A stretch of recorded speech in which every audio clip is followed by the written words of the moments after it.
Hello friends, કેમ છો? જય શ્રી કૃષ્ણ, જય અંબે. જો આજે દરેક પ્રકારના પરોઠા તો આપણે ખાધા હશે, પણ આજે હું બનાવું છું પ્યાજ પરોઠા.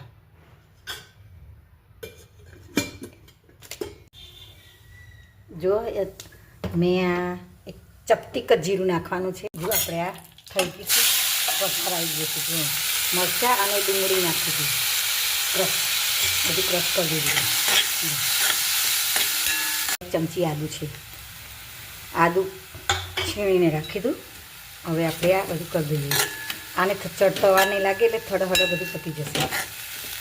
બળી ના જાય તેનું ખાસ ધ્યાન રાખવાનું, હલાઈ કરવાનું.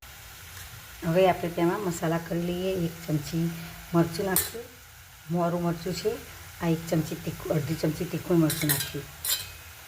પછી આ 2 ચમચી ધાણા જીરું નાખવાનું. આમાં ધાણા જીરું થોડું વધારે નાખવાનું. અને આ 1 ચમચી હળદર નાખવાનું. થોડું વધારે ના પડી જાય તેનું ધ્યાન રાખવાનું,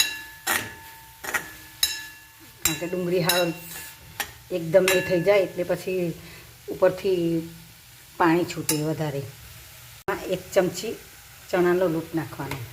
હવે આ કોથમીર નાખી બધું મિક્સ કરી દઈએ. હવે આપણે તૈયાર થઈ જશે મસાલો. હવે આપણે લોટ બાંધીએ.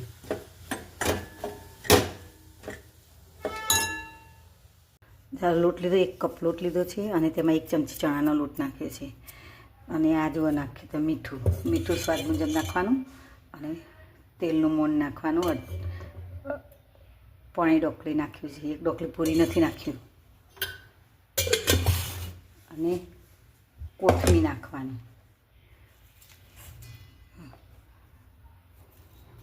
જો આપણે આ લોટ બંધાઈ ગયો,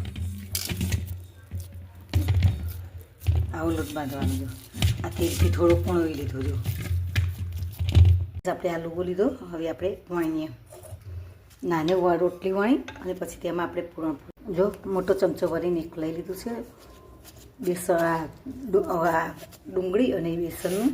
હવે આપણે એનો બનાવીએ લુઓ. તવી થઈ જાય છે ગરમ. હવે આપણે નાખીએ પરોઠું. જુઓ વણાઈ જશે,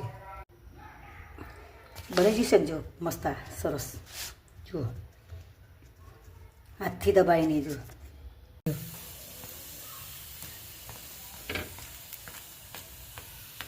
આપણે આવું થાય તો ચલો સેજ બરવા નહીં દેવાનું. સેજ ધીમે ધીમે કરવાની, એટલે મસ્ત ધીમા તાપે સરસ ચડશે.